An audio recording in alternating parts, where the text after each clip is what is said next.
चला तर आज आपल्या अमरावती शहरामध्ये स्वस्तात स्वस्त असं घर फक्त आणि फक्त 25 लाखमध्ये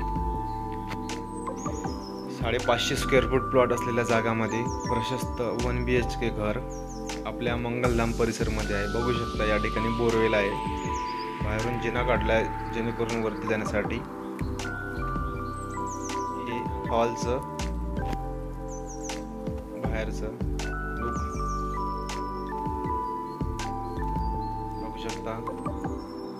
सिलिंगला पीओपी केली आहे, बाहेरच्या पोर्चला पीओपी आतमध्ये पण आहे। किचन ला पण असं 1 BHK घर मंगलधाम परिसरमध्ये आहे। ज्यांना कोणाला हे घर जर आवडलं असेल त्यांनी आमच्याशी संपर्क साधावा। आमचा मोबाईल नंबर 88 060 38 950।